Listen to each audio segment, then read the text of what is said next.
You're about to watch one of the most craziest videos you've ever seen. Stephen Fry, this guy, says one of the most ludicrous... He needs to be stopped, alright? He needs to be stopped, and we're about to check it all out. I can't believe I'm about to watch this because apparently it is bad. Like, bad. What he says is very bad. But let's get it. Splendid, but it also has in it insects whose whole life cycle is to burrow into the eyes of children and make them blind. The problem with our world is that we can argue about God being all good, all powerful, and if he was this, he could do that, and none of us has ever been satisfied with that kind of an argument, as I think you were essentially pointing out. And that's because when we've done all the philosophical arguing, we're presented with two things that I call beauty and barbed wire. Suppose it's all true, and you walk up to the pearly gates and you are confronted by God. What will Stephen Fry say to him, her, or it? I will basically, what's known as theodicy, I think. I'll say bone cancer in children? What's that about? How dare you? How dare you create a world in which there is such misery that is not our fault? It's not right. It's utterly, utterly evil. Why should I respect a capricious, mean-minded... Wait, I need to pause it there. Did this man just say, how dare you to God? Who? How dare you say how dare to me? That's what God... Oh my... Sorry, I'm not going to pause it anymore. Let's go. God, who creates a world which is so full of injustice and pain. That's what I would say. Oh, you think you're going to get in? No, but I wouldn't want to. I wouldn't want to get in on his terms.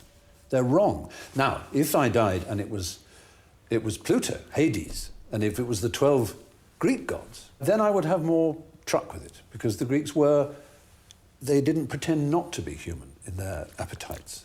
He's a Satanist. And in their unreasonableness. They didn't present themselves as being all-seeing, all-wise, all-kind, all-beneficent. Because the God who created this universe, if it was created by God, is quite clearly a maniac. Utter maniac. Totally selfish. We have to spend our life on our knees thanking him?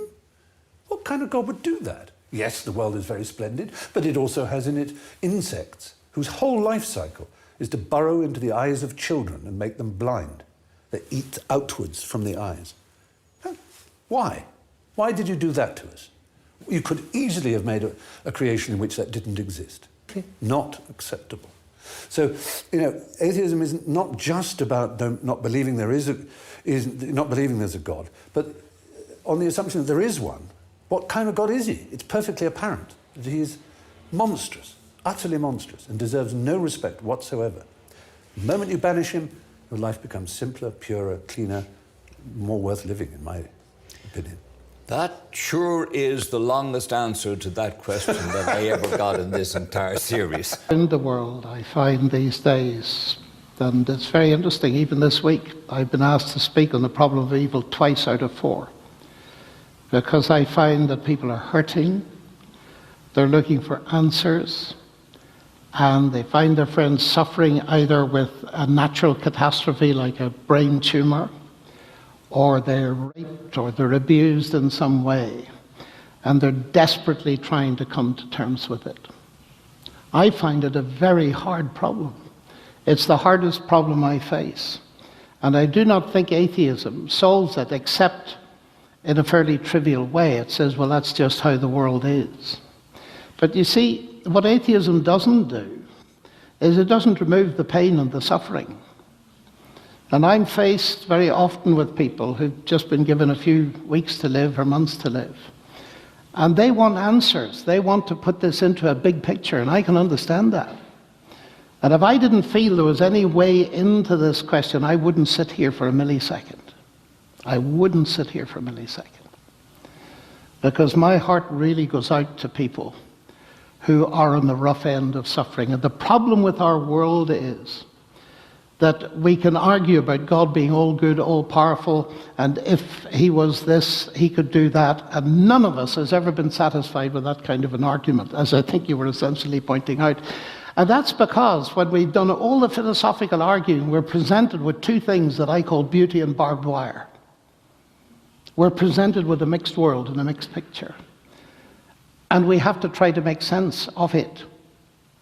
Now, I would claim that atheism superficially appears to have a solution, but deep down has no solution because it leaves the suffering. The suffering doesn't go away, but it removes all hope. And to come as rapidly as I can to the point, because I think this is a huge question and deserves a lengthy time devoted to it. I arrived in Christchurch, New Zealand 2 days after the earthquake. I had to meet people who'd lost their husbands or their wives, and every interview I did on radio and television was earthquakes, why? And that's a very difficult question, because earthquakes are necessary for the preservation of human life. And when you factor that in, there comes a huge question. Could God not have made a world in which this kind of thing doesn't happen? Couldn't he have made a world in which human beings don't do these awful things to one another? Well, the answer to the latter question is, of course he could. We can make such worlds. They're called robotic worlds, but there are no humans in them. We're wishing ourselves out of existence if we say, could God not have made a world in which people are incapable of doing evil? Because evil is the flip side of the capacity to do good. And so the deep question for me is this. Granted that there's beauty in barbed wire, is there any evidence anywhere in the universe that there is a God who could be trusted with it? And my very brief answer, Betsy, to that is this, that at the heart of Christianity, there is a cross. And whatever that tells you, if the central claim of Christianity is correct, that Jesus is God incarnate, then that's God on a cross. And I asked myself the question, what's God doing on a cross? Well, one thing it tells you is that God has not remained distant from the problem of human suffering, but has himself become part of it. Now, if that were the end of the story, I would have nowhere to go. But it's not the end of the story. The central evidence for the truth of Christianity is the resurrection of Jesus from the dead. And that opens up the huge possibility that ultimately justice is going to be done. And when we're talking about ethics and morality, this, to my mind, is the most important factor in the situation, that justice is going to be done. And I put it to Richard Dawkins, that just is the first thing that comes into my head. And he said, well, I fight for justice in this life. I said, so do I, but Richard, you've no ultimate hope of justice. So that the vast majority of people who've ever lived never had justice in this life. And there's no future existence for them to get justice in, so they're never going to get justice. And their cry for justice from the gas chambers of Auschwitz or anywhere else is proved to be an illusion. I simply don't believe that. And I believe there's evidence that the contrary is true. There is a God who will ultimately do fairness. So I think that's not a solution to the problem of evil. But I believe it's a powerful way in, because I've seen it change lives and give people...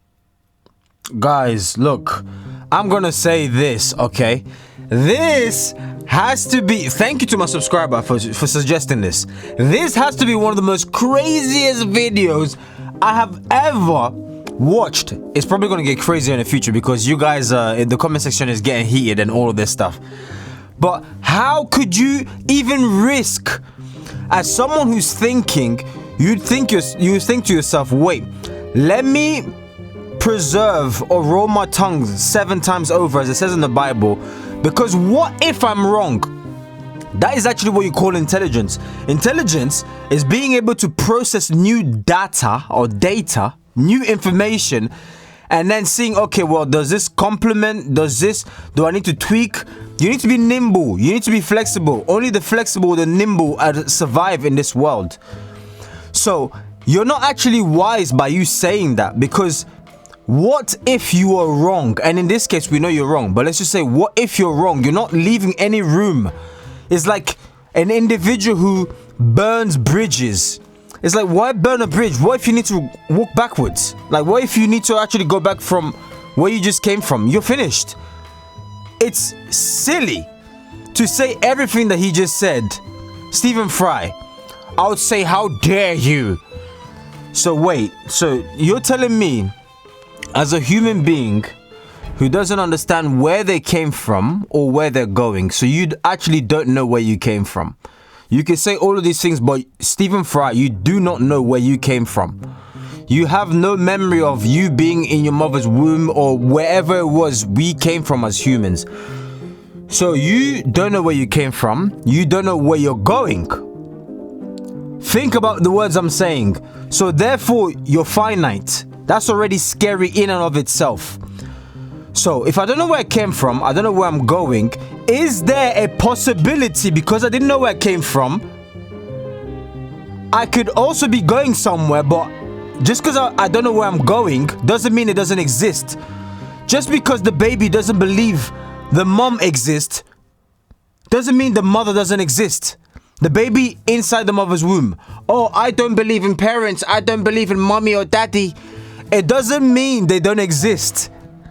Do you understand what I'm trying to tell you? This is how scary this stuff is.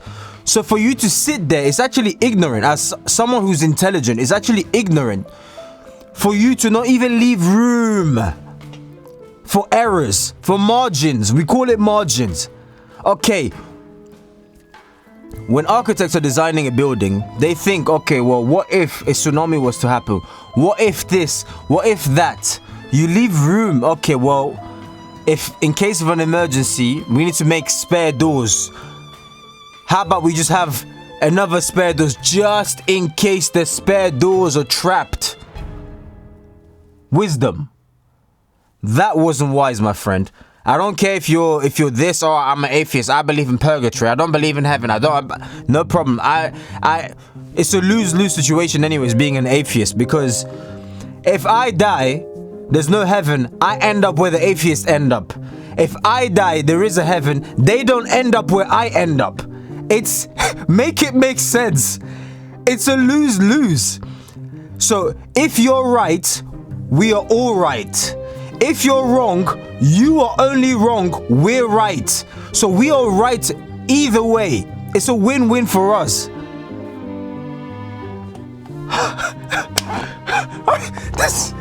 You know what? Smash the like button, because fire content is coming on this channel. I promise you guys. Fire content never seen before.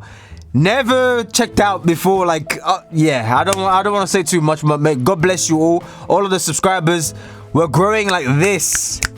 We're gonna make it look like it's light work. So may God bless you all. Subscribe, do all of that jazz, and let me hear your thoughts in the comment section down below. God bless you all, man. This was very interesting. Oh yeah, suggest more videos. Goodness. All right, bye for real now. God bless.